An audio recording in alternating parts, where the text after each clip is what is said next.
The alarm hit at 3 in the morning, and it was not the kind you could ignore. I had been lying on my bunk inside Cradle Station, staring at the dark ceiling of a room carved into the belly of an asteroid, when the red light above my door started pulsing without a sound.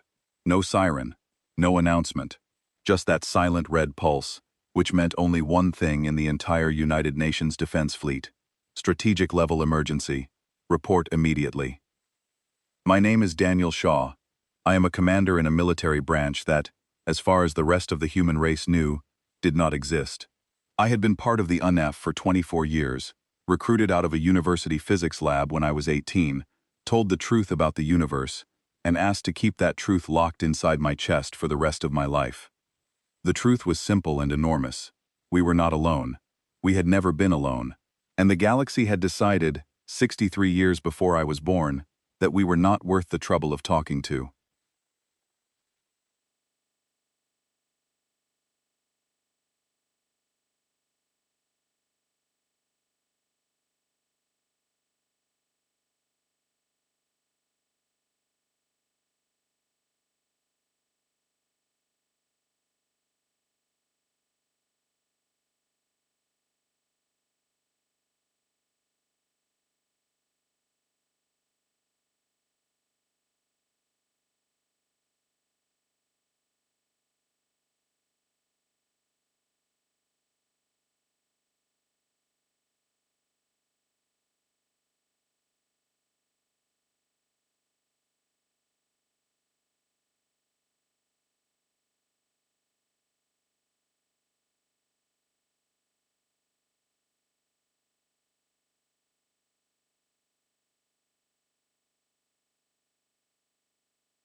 We had trained for this moment in simulations so many times that the walk itself felt rehearsed, but the fear in my stomach was new.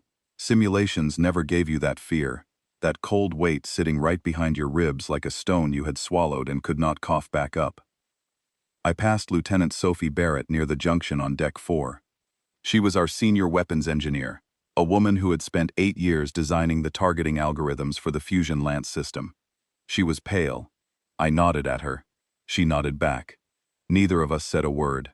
There was nothing to say yet, and we both knew that whatever was about to be said in the war room would change everything. The war room was already full when I arrived. Admiral Catherine Hale stood at the center display, her gray hair pulled back, her hands resting flat on the edge of the holographic table, as if she were holding the whole station steady by force of will. She was 61 years old, and had spent 40 of those years preparing for a war she hoped would never come.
The hope was gone.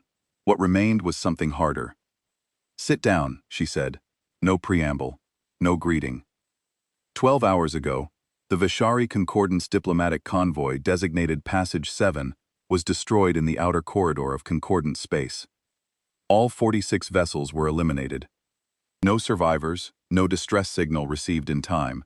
The attack was carried out by the Kreth Dominion 4th Expansion Fleet. She let the words settle. I watched them land on the faces around the table. Commander Owen Price, our chief weapons officer, closed his eyes for a moment. Lieutenant Philip Grant, our communications specialist, gripped the edge of his chair. Captain Henry Cole, who commanded the cruiser squadron and had a habit of tapping his fingers when he was thinking, went completely still.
They have entered the rimward corridor and are advancing along a trajectory that will bring them within range of the Sol quarantine perimeter within 90 days. Their current course suggests they are not specifically targeting Earth. They are sweeping the corridor for resources and subjugation targets. But Sol is in their path, and the quarantine beacon marks our system as undefended and inhabited by a pre-threshold species.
"12 species have sent expressions of concern. No military mobilization has been authorized. No fleet has been dispatched. No one is coming to help the species in the corridor, and no one is coming to help us." Nobody was surprised. This was the galaxy we had been watching for 6 decades, a place where the powerful took what they wanted, and the civilized wrote strongly worded letters about it afterward. A place that had built a fence around our solar system and walked away, content in the knowledge that whatever was inside was too small to matter. Let me explain what I mean by that fence, because it is the reason everything happened the way it did. In the year 2124, a deep space monitoring array operated by the European Space Agency detected an anomalous signal emanating from a point beyond the orbit of Pluto. It was not natural. It was structured, repeating, and clearly artificial. Within 3 months, a joint international team had decoded enough of the signal to understand its purpose. It was a quarantine beacon, placed by the Veshari Concordance, the largest diplomatic body in the known galaxy. The beacon broadcast a simple message to any passing vessel in translated galactic common. Warning: system contains pre-threshold civilization, no strategic value, no threat potential. Quarantine in effect. Do not engage.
No threat potential. 3 phrases that reduce the entire human species to a footnote in someone else's filing system.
Too weak to worry about. The governments of the world held a secret summit that lasted 9 days. Presidents, prime ministers, chancellors, and generals sat in a sealed room and argued about what to do with the most significant discovery in human history. Some wanted to go public. Some wanted to attempt contact. Some wanted to pretend it had never happened. What came out of those 9 days was none of those things. What came out was the most ambitious and most classified project in human history: the United Nations Defense Fleet. Every nation on Earth contributed. The funding was hidden in black budgets and classified appropriations across 100 countries. The personnel were recruited in secret, screened through layers of background checks and psychological evaluations, sworn to oaths that carried consequences most people would rather not think about. The public was told nothing, not because the governments did not trust their people, but because the first rule of the UNDEF was the rule that kept us alive: silence.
We actively suppressed our electromagnetic footprint, reducing radio leakage, shutting down high-power broadcast arrays aimed outward, layering our communications in encryption that looked like background noise to anyone scanning from outside the system.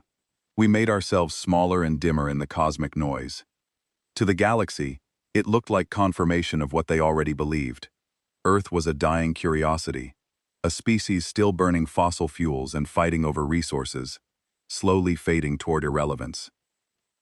Behind that curtain of silence, we worked, and what we built would have terrified them if they had known.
It used principles of physics that human science had only theorized about: gravity manipulation, fold space mechanics, energy containment systems that made our best fusion reactors look like campfires.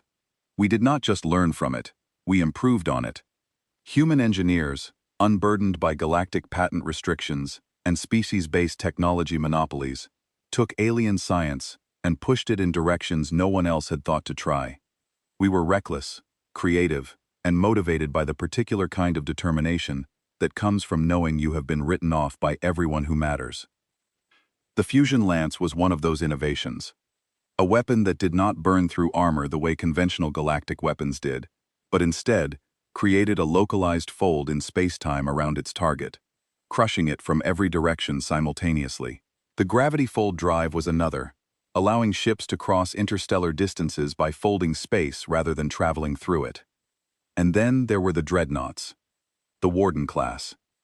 12-kilometer warships assembled in secret inside hollowed-out asteroids in the Kuiper Belt. I still remember the first time I saw one. I was 22 years old, fresh out of training, standing on an observation platform inside Cradle Station, as the construction lights illuminated the skeleton of a ship so large that my mind refused to process its scale. The ribs of the hull stretched away into the darkness like the bones of some ancient creature, and workers moved along them in powered suits, tiny as insects against the enormity of what they were building. I thought I was looking at a city. I was looking at a weapon designed by people who prayed they would never have to use it.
"36 Warden-class dreadnoughts, each carrying enough firepower to reshape a moon.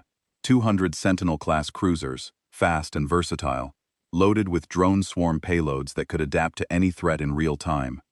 Over 1,000 fast-attack corvettes, small and nimble, designed for screening and pursuit.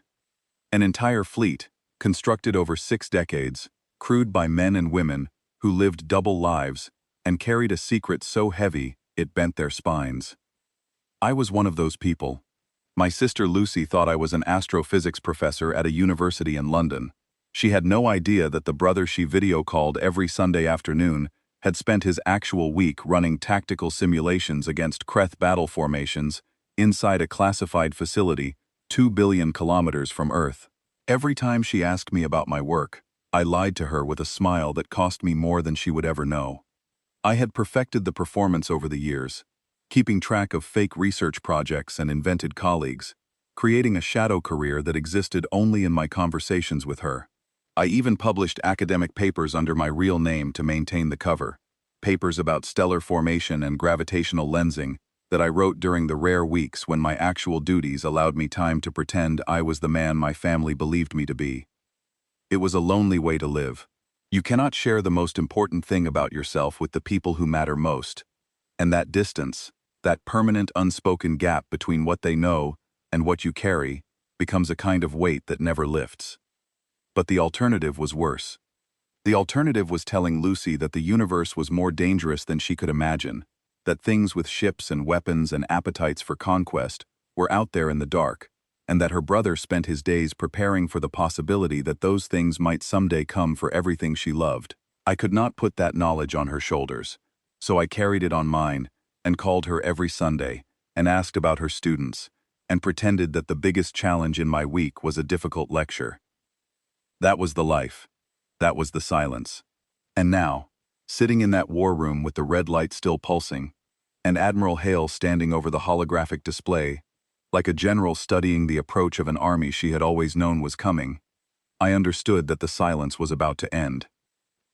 "They will reach the Peluri system within 40 days, she said, pointing to a cluster of blue dots in the corridor. "The Peluri have no military capability. After that, the Kreth will consolidate, resupply, and continue rimward. Our best projections give us 90 days before they reach the quarantine perimeter." "And when they get here?" Commander Price asked.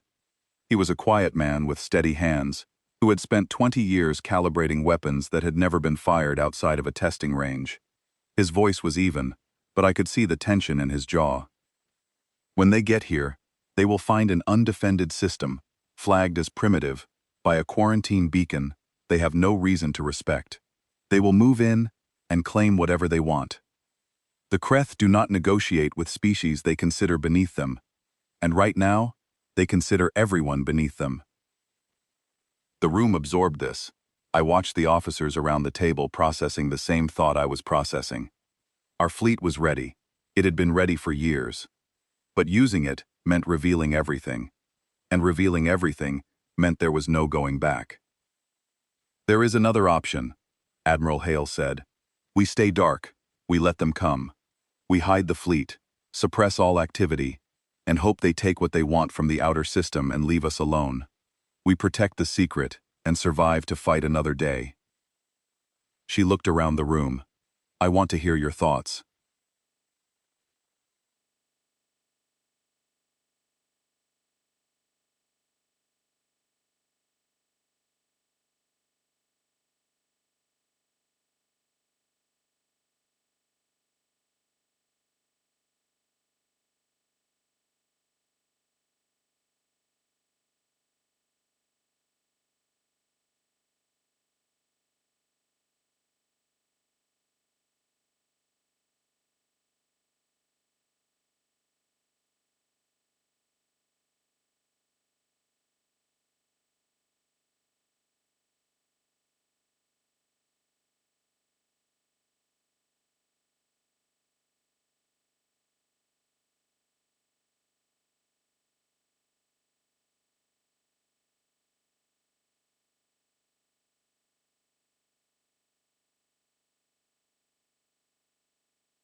I listened to officers I had served with for decades argue both sides with equal intensity.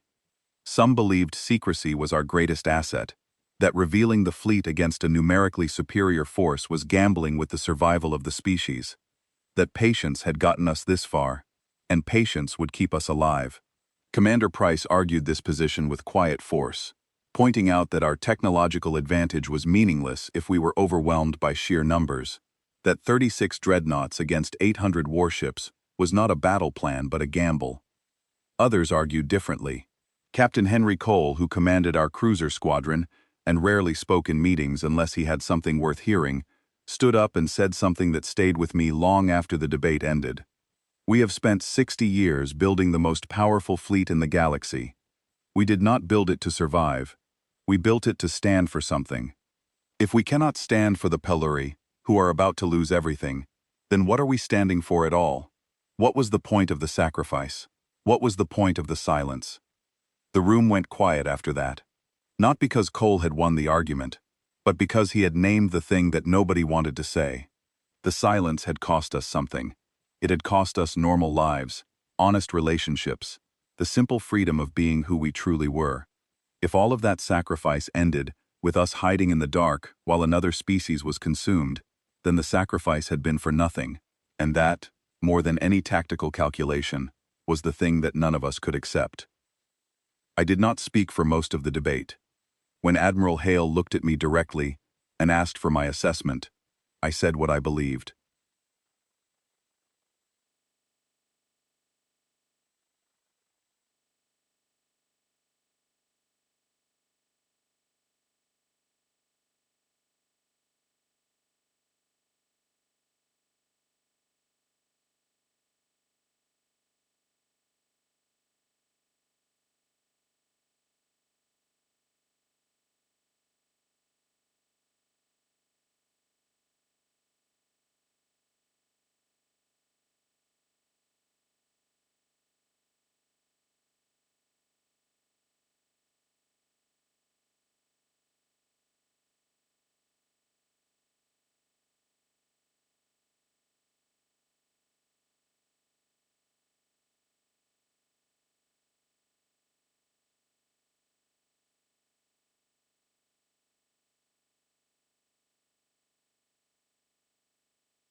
If we do that, then everything we built means nothing.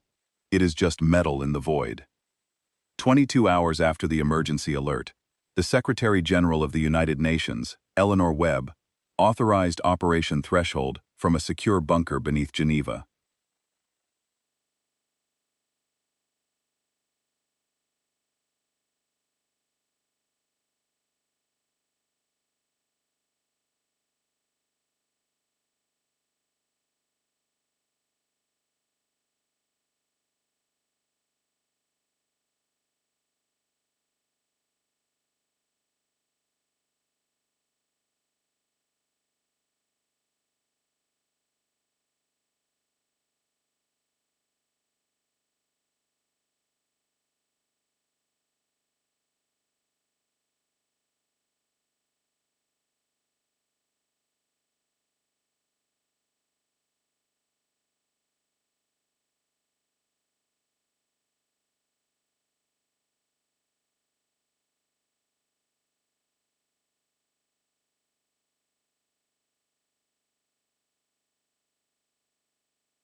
Deactivate the quarantine beacon.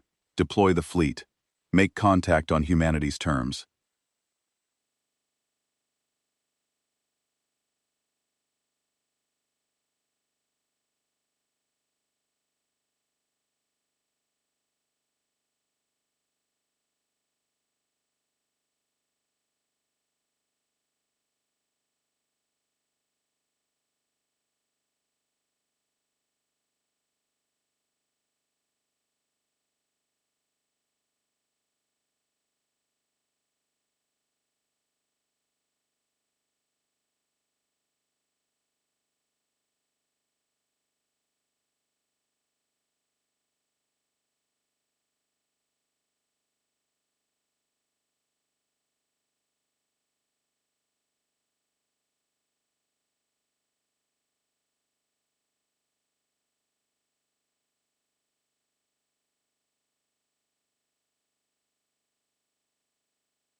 "36 dreadnoughts powered up their gravity-fold drives, and the vibration moved through the deck plating and into my bones like the heartbeat of something enormous waking up after a long sleep. 200 cruisers fell into formation. 1,000 corvettes spread out like a cloud of silver needles catching starlight. The quarantine beacon went dark. A signal that had been broadcasting for over a century fell silent in an instant. Somewhere in the galaxy, a monitoring station would flag the anomaly and wonder what had happened.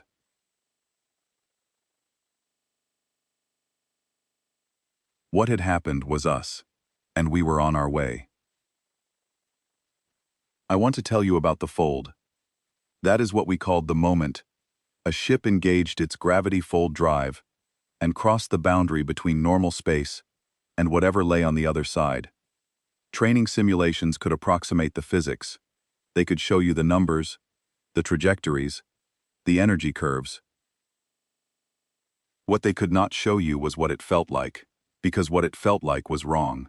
Every instinct in your body screamed that you were falling and rising at the same time, that the walls of the ship were expanding and contracting like a breathing lung, that you were being stretched thin across a distance that should have taken years to cross. The fold lasted less than 3 seconds. Those 3 seconds felt like drowning in mathematics. What nobody told you about, because nobody liked to talk about it, was the moment right before the fold engaged. The half-second between the command being given and reality coming apart. In that half-second, you were still in normal space, still in the universe as you understood it, and some part of your brain, some ancient survival instinct buried deep in the wiring, understood that you were about to leave it. That half-second was the loneliest I have ever felt, every single time. The transit from Sol to the Vareth system took 11 folds in sequence, each one covering roughly 20 light-years, with 30-second intervals between jumps for drive recalibration. The first fold was the worst, not because it was physically different from the others, but because it was the first time any of us had done it outside a controlled test. When the Vigilant lurched through that first fold and emerged intact on the other side, I heard someone on the bridge let out a breath they had been holding since the drive powered up. I did not look to see who it was. I was too busy letting out my own. 11 folds. 30 seconds between each one. Just long enough to confirm your instruments, check your fleet position, and remember how to breathe before the next one hit. By the 7th fold, the sensation had not become normal, but it had become something I could push through without my hands shaking. By the 11th, I was functional enough to read the tactical data streaming onto my display as we dropped back into real space. The UNS Vigilant dropped out of fold space at the edge of the Verath system, alongside 212 other warships, and the first thing I saw on my tactical display was fire. The Peluri colony on Verath 9 was burning, not the kind of fire that comes from accident or nature, but the systematic, grid-pattern burning of a civilization being taken apart, piece by piece. From orbit, the pattern was sickening in its precision. Each section of the colony's surface had been targeted in sequence, methodically, like someone erasing a drawing one square at a time.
A sphere of ships surrounding the target world, weapons pointed inward, daring anyone to interfere.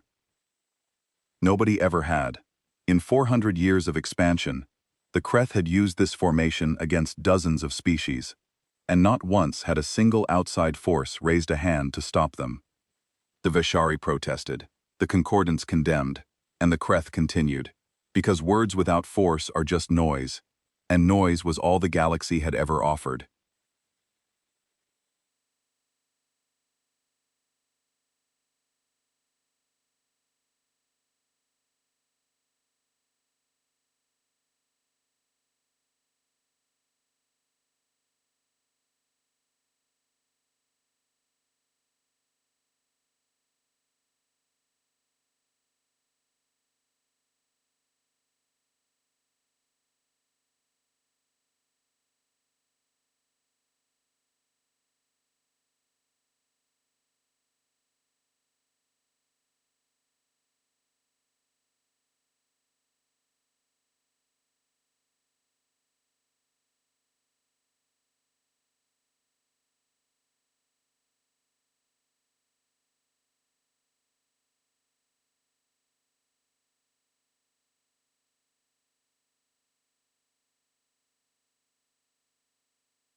I had spent 15 years analyzing Kreth military doctrine from intercepted transmissions and stolen intelligence. I knew their ship classes the way a mechanic knows engine parts. I knew their weapon ranges, communication protocols, their chain of command. I knew that the largest vessel in the formation, a command carrier our intelligence division had designated the Fang of Kethros, held their fleet commander. I knew that Kreth officers were promoted through combat merit, and that retreating from battle was considered worse than death in their culture. They had never retreated. They had never needed to. Admiral Hale stood at the center of the bridge, her hands clasped behind her back, watching the display with an expression I had never seen in all our years of service together. It was not fear. It was not anger. It was the look of a woman who had spent 40 years preparing for a single moment and was now standing inside that moment, feeling its weight settle onto her shoulders like something physical. "Communications," she said quietly. "Open a channel."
Lieutenant Philip Grant worked his console with hands that were steadier than I expected. "Channel open, Admiral. Broadcasting on all standard galactic frequencies. They will hear us, and so will every monitoring station in this sector." Admiral Hale straightened her spine. When she spoke, her voice carried the particular calm of someone who has moved past fear into the territory beyond it. "This is Admiral Catherine Hale of the United Nations Defense Fleet, representing the planet Earth and the human species."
"You will cease all offensive operations immediately and withdraw from this system."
It meant their fleet commander had not needed to consider his response.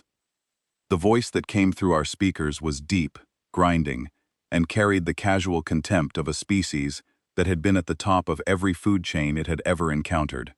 The translation software rendered it in flat, accented English, but the tone needed no translation. "Unknown vessels, you have entered Dominion operational space and interrupted a sanctioned resource acquisition. Identify your species classification immediately, or you will be designated as salvage material. You have 30 seconds." Admiral Hale did not respond to the demand. She turned to Commander Price at the weapons station.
Drone swarms loaded and standing by on all cruisers. Point defense grids active on all corvettes. Waiting for your order, Admiral. Thank you. She opened the channel again. Kreth Fleet Commander. I have identified myself and stated our position. Your response is noted. I will not repeat myself. The Kreth Commander's reply came faster this time, and there was something new in it.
I do not know what world produced you, or what delusion drives you, but you have made a mistake that your kind will not survive long enough to learn from.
800 warships breaking from their sphere and reforming into an assault wedge aimed directly at our position. It was a standard Kreth opening, overwhelming force directed at the center of the enemy line, designed to crack the formation like a hammer hitting glass. It had worked every single time they had used it. Against the Peluri, the Vishari border forces, the Thenic stations, every species that had tried to stand against the Kreth advance. The wedge was their signature, and it had never been answered. Admiral Hale watched the formation shift. She let them commit to it. I understood what she was doing, even as every nerve in my body begged for action. She was waiting for the Kreth to lock themselves into their attack vector, to accelerate past the point where they could easily change course. She waited until every single Kreth warship was charging toward us at combat speed. Then she said 2 words. Weapons free. The first fusion lance fired from the UNS Ironclad, our lead dreadnought.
None of that prepared me for seeing one used in combat.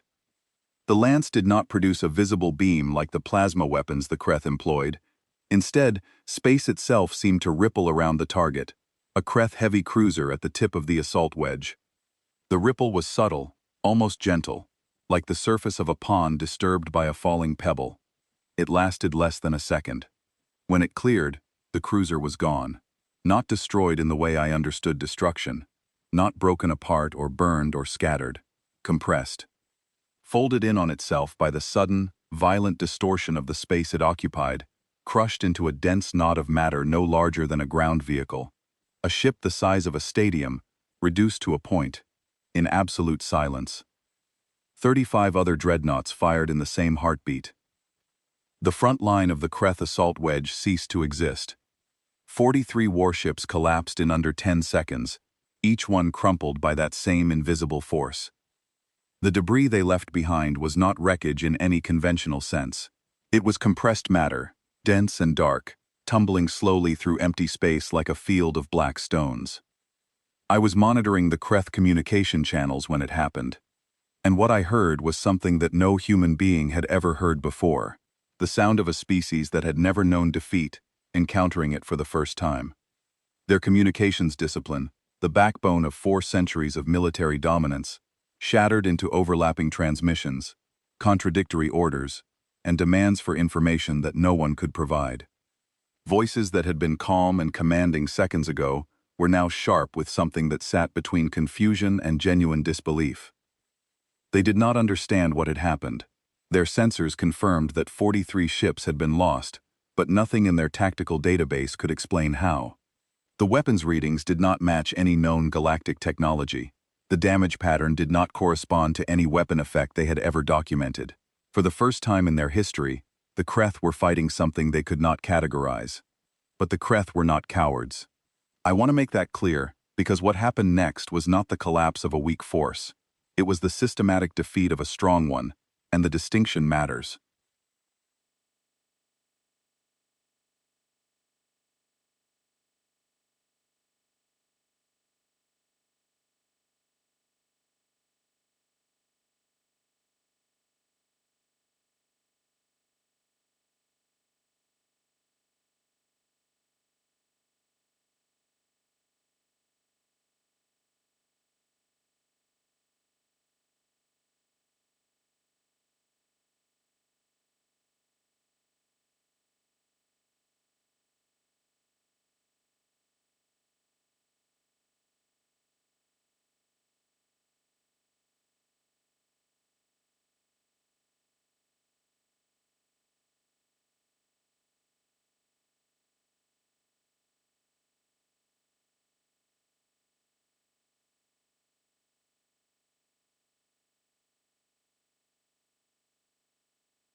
It was a sound adaptation, the kind of tactical pivot that had allowed the Kreth to overcome obstacles throughout their history.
I had helped design the tactical protocols for those swarms during a 3-year development cycle at Cradle Station, and watching them deploy in a live combat environment was one of the strangest experiences of my life. Part of me felt professional satisfaction at seeing years of work perform exactly as intended. Another part of me understood, in a way that no simulation could replicate, what those swarms were actually doing. Each cruiser released 400,000 autonomous microdrones, each one the size of a human fist, equipped with a miniature directed energy emitter and an adaptive neural network that could learn in real time. When the Kreth fighters screamed in to strafe our flanks, wave after wave of them launched from carriers in the rear of the formation. They flew into clouds of drones that studied their evasion patterns for approximately 8 seconds, and then began intercepting them with near-perfect efficiency. The drones learned with every kill, adjusting, adapting, sharing data across the swarm network. By the 5th wave of Kreth fighters, the interception rate was above 97%. The fighters were being destroyed before their pilots could complete a single evasion maneuver. The Kreth tried torpedoes. Our point defense corvettes picked them off at range.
The Warden-class hulls were designed to distribute kinetic and thermal energy across their entire surface, spreading the impact load so that no single point reached critical stress. The Kreth poured fire into our ships and watched it dissipate like rain hitting a mountain. They tried ramming. Damaged ships, leaking atmosphere and losing power, turned their engines to full and aimed themselves at our dreadnoughts in a final act of defiance. The corvettes intercepted most of them. The ones that got through hit armor that was designed to withstand exactly that kind of impact. 3 hours and 12 minutes. I know the exact duration because I logged every significant event at my station, a habit from training that I maintained even when my hands were shaking so badly that I had to type each entry twice because the first attempt was illegible. The Kreth fought for every one of those minutes. They did not surrender. They did not beg. They fought with the ferocity of a species that had built its entire identity on the idea that it could not be beaten. At the 2-hour mark, with over 500 ships destroyed, and the remainder taking damage they could not sustain, the Kreth fleet commander broadcast an order that every intelligence analyst in the UNDEF had believed was fundamentally impossible. Retreat. A full, unconditional withdrawal. The first retreat in Kreth military history. The surviving ships, fewer than 200, broke formation and ran. Their fold space drives engaged in ragged, uncoordinated jumps. Some ships vanished cleanly, dropping out of normal space and reappearing light years away. Others, damaged too severely to fold properly, jumped and did not emerge cleanly, scattered across random coordinates in the void between stars. The Battle of Varath 9 was over. I sat at my station and stared at the tactical display. Where 800 red markers had crowded the screen 3 hours ago, now there was mostly empty space, scattered with debris signatures and the slowly fading energy traces of compressed wreckage. Below us, the Peluri colony was still burning, but it was still there. People were still alive on that surface, because we had come, because we had broken 60 years of silence, and stepped out of the dark and said no, not here, not today, not while we are watching. Admiral Hale stood motionless at the center of the bridge. I expected a speech, a moment of triumph. She gave neither. When she spoke, her voice was quiet and tired and perfectly controlled.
It was not a victory speech, it was a woman doing her job, because the battle was only the first chapter of something much larger, and she knew it.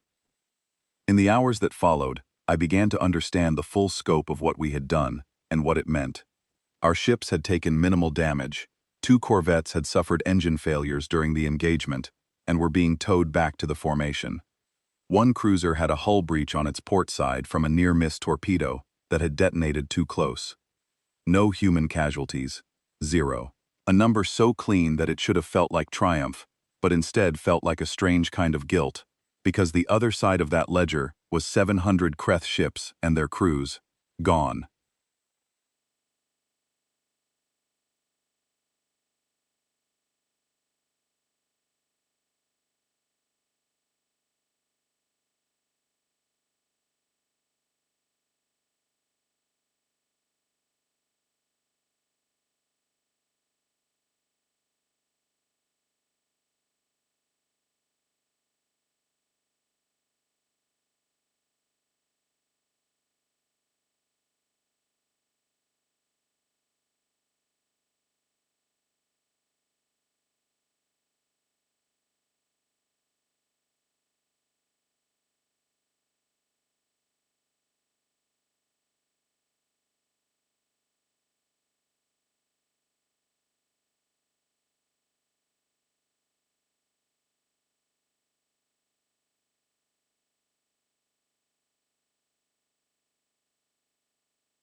I watched the feed from the landing parties on a screen in the operations center, and what I saw was enough to confirm that we had made the right decision, whatever the cost.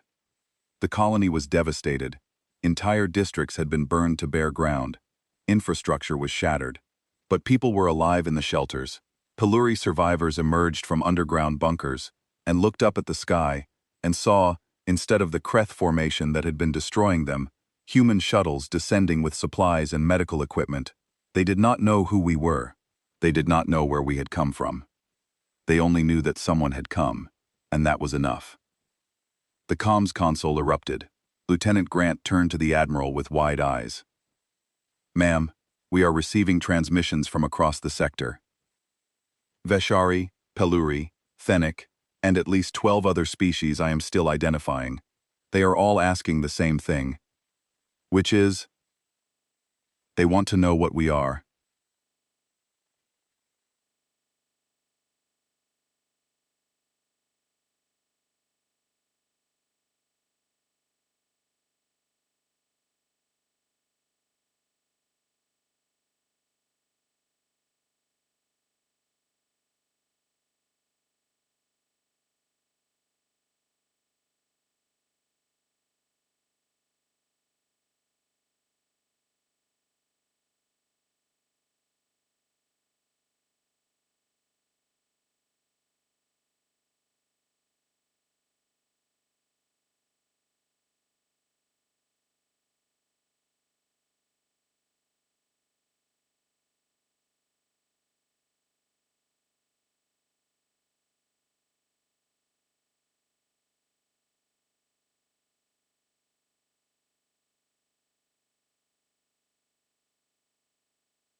Then she looked at me.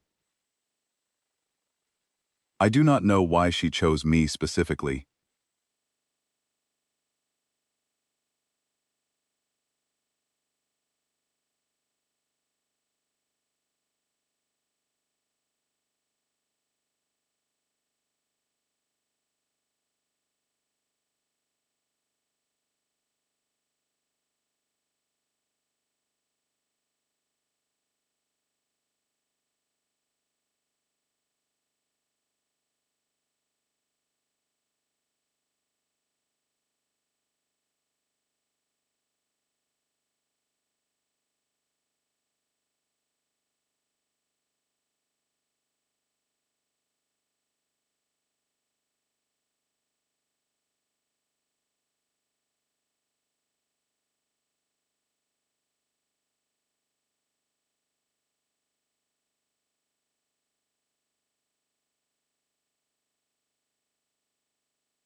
Grant transmitted the message.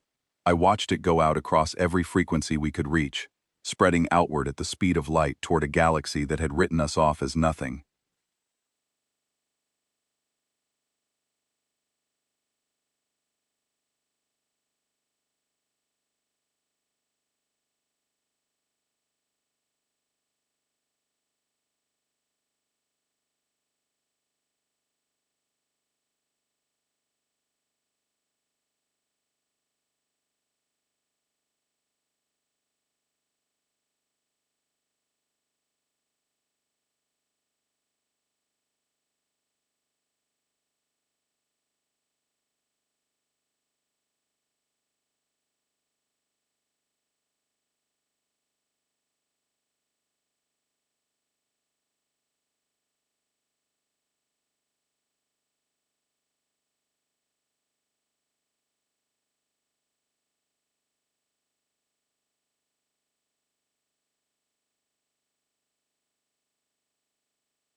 I sat at my station and listened to the ship breathe around me, the hum of systems and recycled air, and I tried to understand what we had just done.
A force that had dismantled the most feared military fleet in the known galaxy in 3 hours.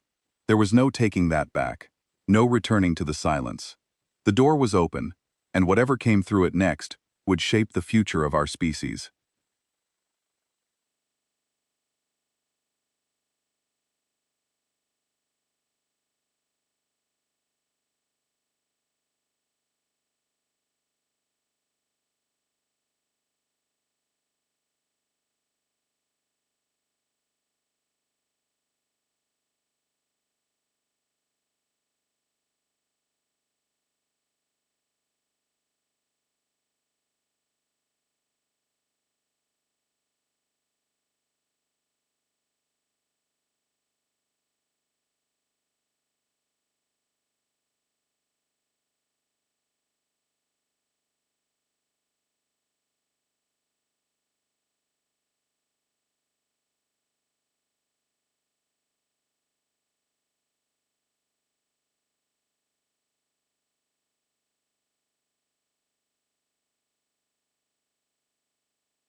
What I felt instead was a weight, settling onto my chest like something with hands.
Sophie Barrett found me in the observation lounge an hour after the battle ended. She sat down next to me without speaking. We had served together for 11 years, and sometimes the best conversations are the ones where nobody talks.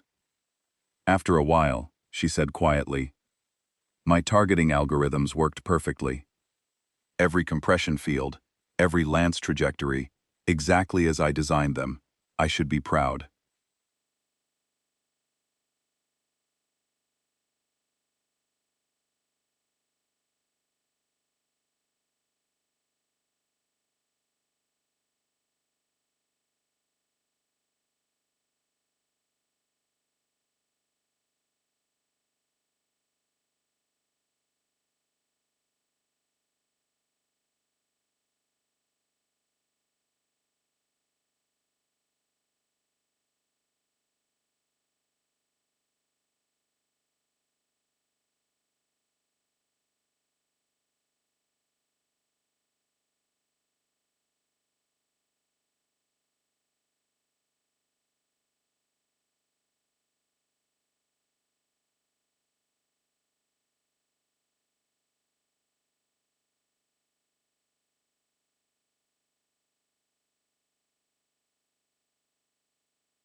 And mathematics is now the reason 700 ships do not exist anymore.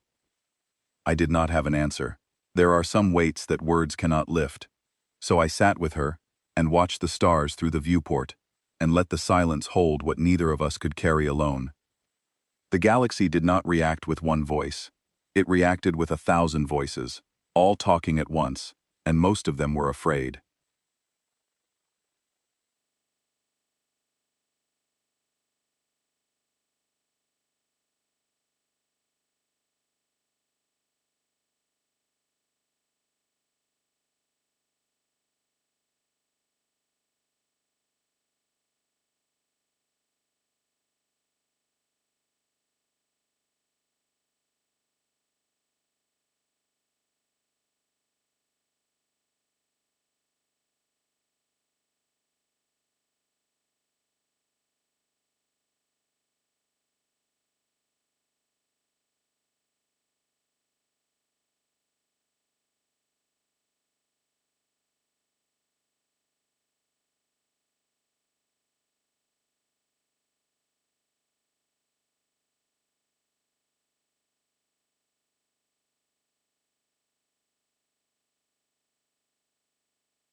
Species that had never heard of Earth were suddenly demanding briefings from their governments. Diplomatic channels that had been dormant for decades were overwhelmed with inquiries, accusations, threats, and demands.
"16 species sent representatives.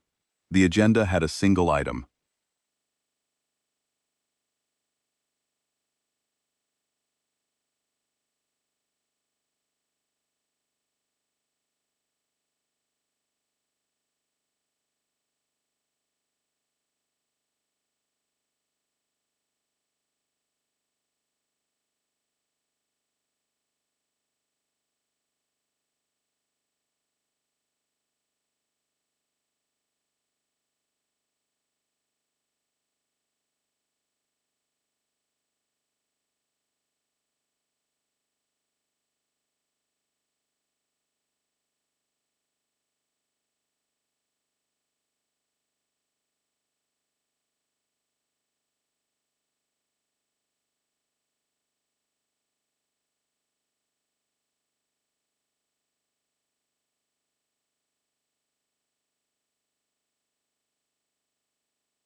I was a tactical officer being asked to do a diplomat's job, which tells you everything you need to know about how unprepared we were for what our own victory had started.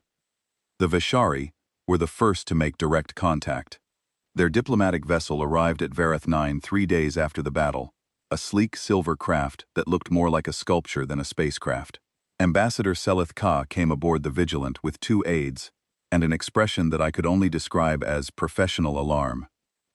The Vishari were tall, slender beings with pale blue skin and large dark eyes that communicated emotion more clearly than words. I had studied them from intercepted recordings for years, but meeting one in person was different. Seleth Ka's eyes were full of something that took me a moment to identify.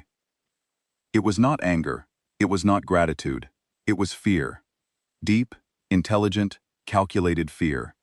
The kind of fear that comes not from facing a threat, but from realizing that you had been wrong about something fundamental, and were only now discovering the consequences.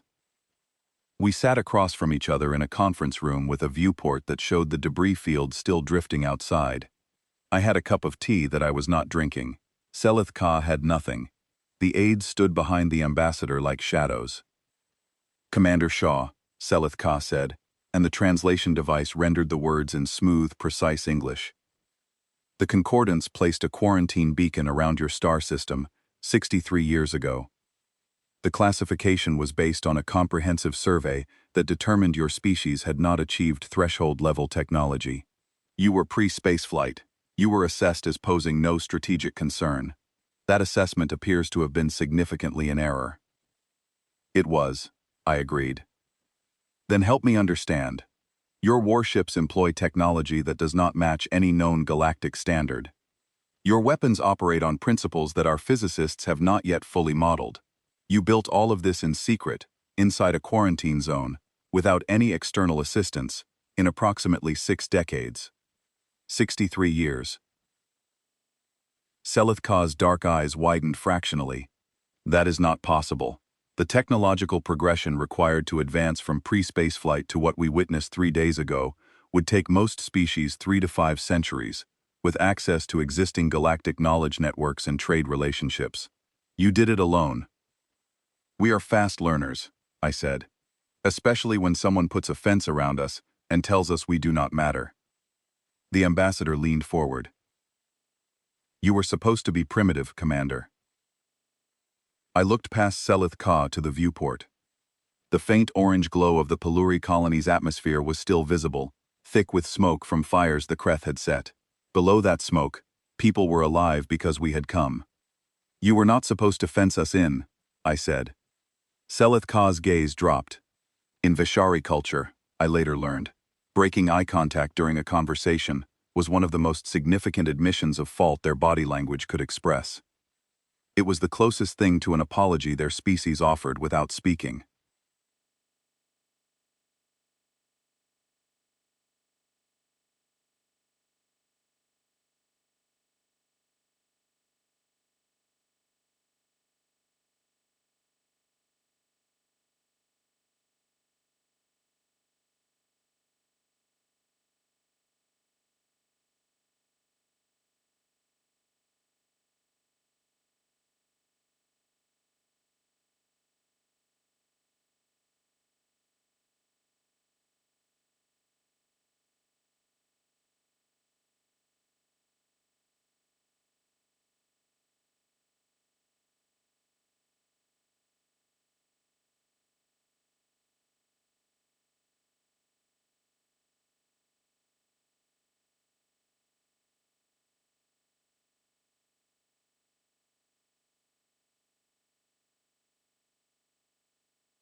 It was not intended as hostile, and yet it told every expansionist species in the galaxy exactly where to find an undefended system.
That is what it did. Selith Ka did not respond immediately. Then the ambassador said something that shifted the conversation entirely.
I strongly recommend you participate, because the conversations happening about your species right now are not all positive. What kind of conversations? Some species see you as liberators. You saved the Peluri, and that act has generated tremendous goodwill. But other species see you as something far more troubling.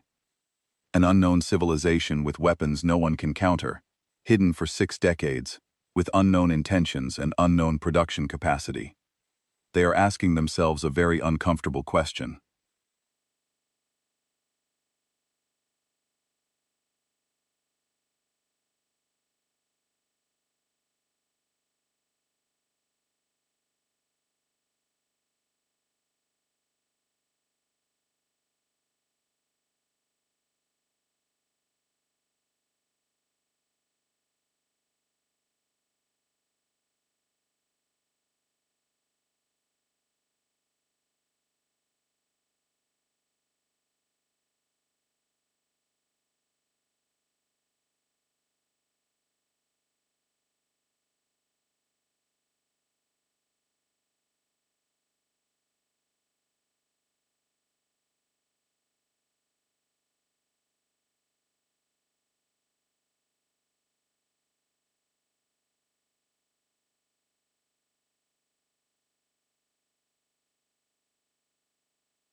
I reported the conversation to Admiral Hale within the hour. She listened without interruption, standing at the viewport of her quarters, watching repair drones move through the debris field. "They are afraid of us," she said when I finished. "Some of them. The ones who have been comfortable at the top of the food chain are suddenly wondering if the food chain has a new link they did not see coming. Good. Fear keeps people honest." She paused, and the pause had weight. But it also makes them unpredictable.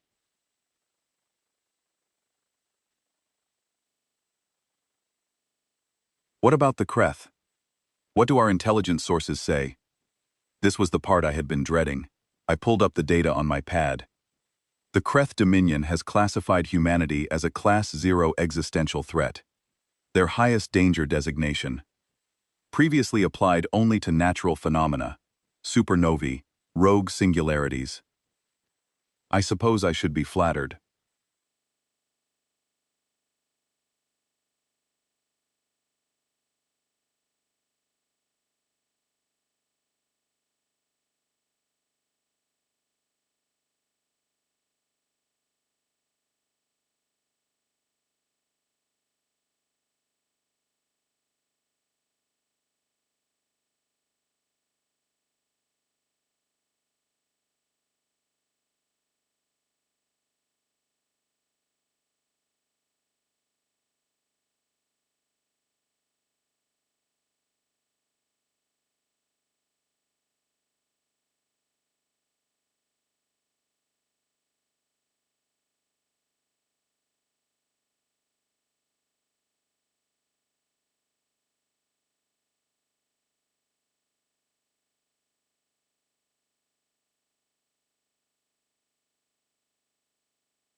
Current intelligence estimates place their total strength at approximately 40,000 warships.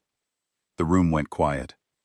Admiral Hale turned from the viewport and looked at me, and for the first time in my career, I saw her absorb a number that actually shook her. 40,000, she said. Confirmed across multiple intelligence sources. The Kreth Hegemon has ordered a total mobilization. Their staging area is at the Dominion border. Target is Sol. Estimated timeline, 90 to 120 days. Admiral Hale sat down. It was a small gesture, but it hit me with unexpected force. She was not a symbol. She was a person. A 61-year-old woman who had given her entire adult life to preparing for this. And the scale of what was coming was enough to make even her need to sit.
We won at Verath because we had surprise and technological superiority against 800 ships.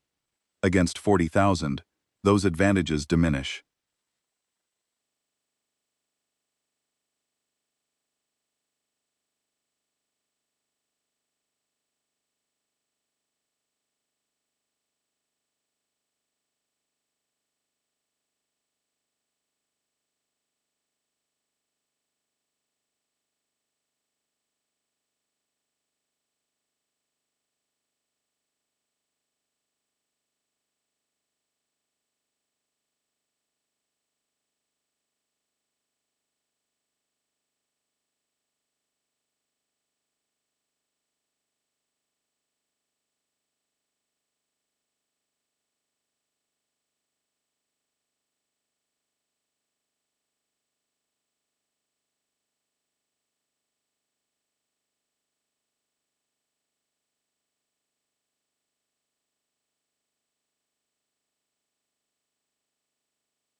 If the Kreth come to us, we can use it. If we go to them, we fight with what we have. Then we let them come. We fight at home, where every advantage is ours. She looked at me. You want to fight 40,000 warships with our own planet at our backs. No room to withdraw. We were never going to withdraw, Admiral. There is nowhere to go. Earth is behind us. It has always been behind us. That is the entire reason the fleet exists. She held my gaze, then she nodded slowly.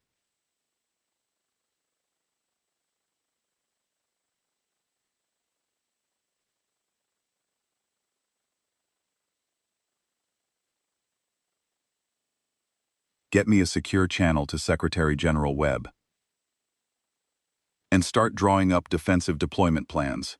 We are going to use everything we have, including the things nobody knows about yet. Over the next several weeks, something unexpected happened. Species began reaching out to Earth, not through the Concordance Summit, but directly. The Peluri were first. Their government, such as it was after the Kreth had devastated their colony, offered their industrial capacity to our war effort. It was not much in military terms. Peluri factories were designed for civilian manufacturing, not weapons production. But the offer carried a weight that went beyond material contribution. The first species we had saved was choosing to stand beside us publicly, knowing that the Kreth were coming back in greater numbers, and that association with humanity might make them a target again. That kind of courage demanded recognition, and Admiral Hale gave it by accepting the offer in a broadcast communication that was shared across the galactic network. Deliberately, publicly, so that every species watching could see that standing with humanity was not an act of submission, but an act of choice. The Thenic came next, and their arrival changed the practical calculus of our situation significantly.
They had avoided galactic politics for centuries by being too useful to antagonize and too quiet to threaten. The Kreth left them alone because Thenic-built stations and shipyards were simply better than anything else available, and even predators need infrastructure. A delegation of Thenic shipwrights arrived at Cradle Station aboard a vessel that looked unremarkable from the outside, but was, according to our engineers who examined it, one of the most elegantly constructed spacecraft they had ever encountered. Every joint, every seal, every structural member was optimized to a degree that bordered on artistry. Their senior engineer, a being named Keth Volan, told Admiral Hale that the Thenic had watched the Kreth expand for 400 years and had done nothing because they believed nothing could be done. The Battle of Vareth 9 had proved that belief wrong, and the Thenic were not a species that clung to disproved assumptions. They offered access to their construction yards, the most sophisticated in the known galaxy. In practical terms, this meant our fleet could undergo repairs and modifications at a speed and quality level that would have taken us years to achieve alone. Even a faction of Vishari military officers approached us quietly, outside official diplomatic channels, offering intelligence on Kreth fleet movements and strategic capabilities. These were officers who had spent their careers watching their government issue statements and expressions of concern while species were subjugated, and they had reached their limit. They saw in humanity something they had stopped believing the Concordance could produce. Not just the will to fight, but the willingness to fight for someone else. We had allies, fragile, uncertain, untested allies, who had known us for weeks instead of years, who were risking their own safety by associating with the species the Kreth had declared their primary target. But they were real, and they were choosing to be there. And that choice mattered more than the size of their fleets, or the capacity of their factories.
Lucy appeared on my screen from her kitchen in Norwich, flour on her cheek and a mixing bowl in the crook of her arm. She had heard the rumors. Strange lights in the sky. Government announcements that kept getting delayed. Activity near military installations that nobody would explain. "Daniel," she said, and I could hear the question she was not quite asking. "What is happening? Everyone at school is talking about it. The parents are worried. My students keep asking questions I do not know how to answer." I wanted to tell her everything. I wanted to tell her that her brother was not a professor, that he had spent 24 years preparing for a battle that was now less than 3 months away, that a fleet of ships she had never imagined existed was the only thing standing between 8 billion people and a force that wanted to erase them. "Lucy," I said, "everything is going to be fine, I promise." "You always say that."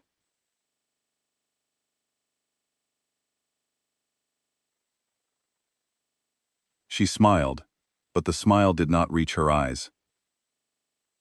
"Just tell me you are safe. Tell me that much."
The Kreth Armada arrived on a Tuesday. I remember the day because the absurdity of it stuck in my mind, the way a meaningless detail sometimes becomes the thing you hold on to when everything else is too large to process. The most significant military event in the history of civilization happened on a day of the week. And somewhere on Earth, people were making dinner and walking their dogs and arguing about football. I was on the bridge of the UNS Vigilant when the first detection alerts triggered.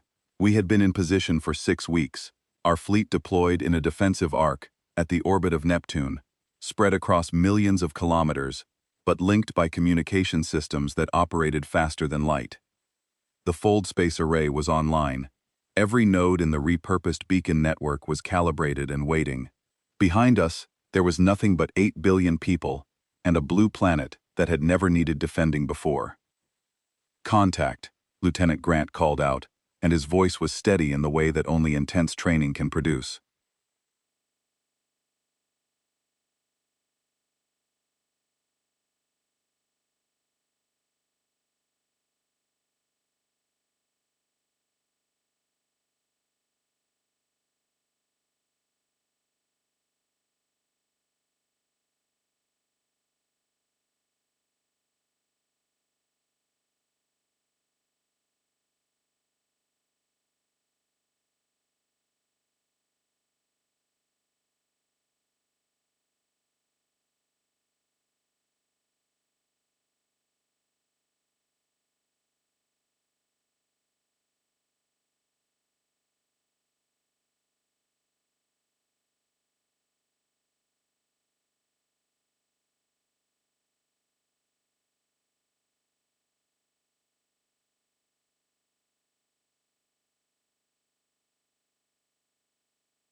Count is climbing. 1,000, 3,000, 7,000. He stopped reading numbers aloud. The screen did it for him. Admiral Hale stood at the center of the bridge, watching the main tactical display populate with red markers. Each marker was a Kreth warship. They appeared in clusters, waves of ships dropping out of fold space in coordinated groups, filling the edge of our solar system with a wall of metal and intent. The display filled slowly, then faster still, until the perimeter of the system looked like it was bleeding. "Final emergence count," Grant said, and his voice had lost its professional edge and dropped into something quieter. 41,600 warships. Formation is a standard Dominion advance column. They are decelerating into the outer system. 41,600. I looked at the number on my screen and felt something strange happen to my sense of scale. Our fleet numbered roughly 1,500 ships, counting the Allied Peluri and Thenic contingents that had joined us over the past weeks. 1,500 against 41,000. The ratio was so extreme that fear became almost irrelevant. There was no point in being afraid of a number that large. You simply faced it and did what you had prepared to do.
Every officer was at their station. Every display was active. Sophie Barrett was at the weapons monitoring console, her face illuminated by the data streaming across her screens, the same targeting algorithms she had agonized over after Verath 9, now loaded into every dreadnought in the fleet. Owen Price stood at the primary weapons station, with his hands resting on the controls, calm and centered in the way that only he could be at a moment like this. Philip Grant was managing a flood of incoming communications from the Allied ships, confirming positions and readiness states, with the efficiency of a man doing the 100th drill of his career. None of them looked afraid. They looked focused. There is a difference between facing something terrifying and being terrified by it, and everyone on that bridge had spent decades learning that difference. On Earth, the news had broken. The Secretary General had gone public 48 hours before the Kreth arrived, revealing the existence of the Undef and the reality of what was coming. 8 billion people had absorbed the most significant revelation in the history of their species, and, after a period of shock and fury and confusion, had done something that I found deeply moving. They had refused to panic. Cities continued to function. Emergency services stayed operational. People went to work, took care of their children, and argued about the details. Because that is what human beings do when they are faced with the unthinkable. They keep going. They get angry. And they trust, however grudgingly, that someone is doing something about it.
You destroyed vessels of the 4th Expansion Fleet. These offenses require a response proportional to their severity. A pause. Then the hegemon continued. I offer you one opportunity. Surrender your fleet. Surrender your system. Submit to Dominion authority. Your species will be assigned a functional role within Dominion structure and will be permitted to continue existing. Refuse, and this system will be sterilized. Your world will be rendered uninhabitable. Your species will become a historical footnote.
Admiral Hale did not open a channel to respond.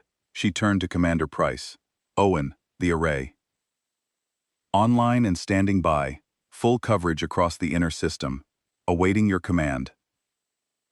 She nodded. Then she addressed the fleet on the command channel. All ships, this is Admiral Hale. I am not going to give you a speech about glory or history. You know what is behind us. You know what we are here to do. Our job is to hold this line. We hold it for the 8 billion people on that blue dot who are depending on us to be exactly as good as we trained to be. All ships, advance to engagement range.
They had crossed the galaxy to stand beside a species they had known for only weeks.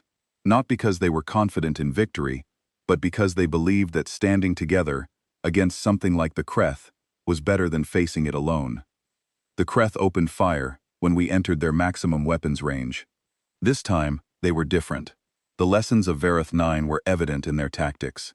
Instead of a single massed charge, they split their armada into 8 enormous attack groups, each one larger than the entire Fourth Fleet we had defeated before. They came at us from multiple vectors simultaneously, trying to overwhelm our ability to concentrate fire. It was a disciplined, intelligent adaptation, and it told me that the Kreth had spent the past 3 months studying their defeat and preparing to ensure it did not happen again. The forward dreadnoughts absorbed the initial bombardment. The UNS Ironclad, in the lead position, took concentrated fire from over 1,000 ships simultaneously. At Vareth 9, the Kreth had been shocked when their weapons bounced off our armor. This time, they were not trying to penetrate. They were trying to overwhelm, pouring energy into single targets until the heat absorption systems were saturated.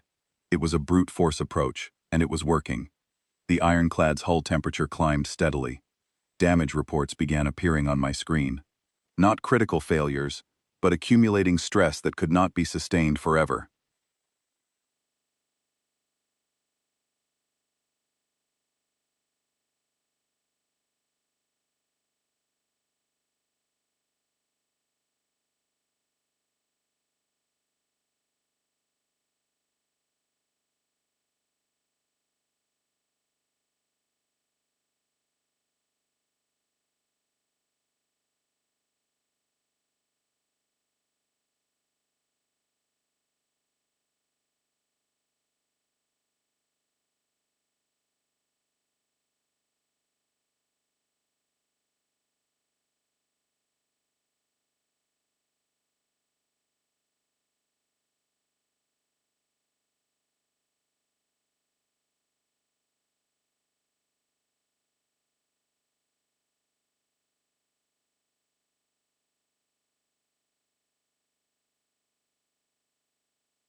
"I see it," Admiral Hale said.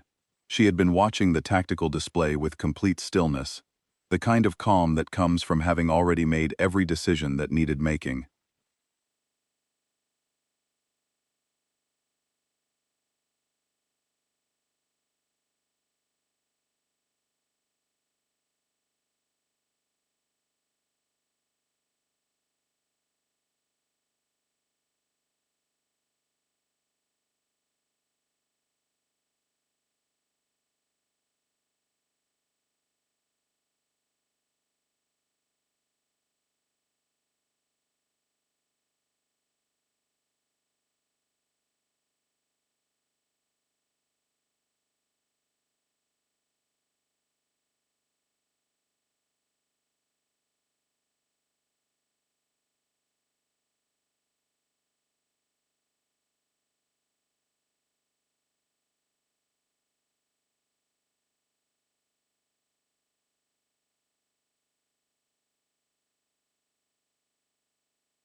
All 8 attack groups were now fully engaged, their formations locked, their fold space drives powered down for maximum weapons output. They were all in. "Activate the array," she said. Price entered the sequence. His hands were steady. Mine were not. Across the solar system, spread through the dark between planets, the fold space array came alive. I had been involved in the early design discussions for the array, back when it was still a theoretical concept on a whiteboard in Cradle Station. The idea had come from a junior engineer named Claire Ashton, a woman who had looked at the quarantine beacon network and seen not just a communication system, but the skeleton of something far more ambitious. The beacons were already positioned throughout the solar system. They already contained fold space emitters. What if, instead of broadcasting a signal,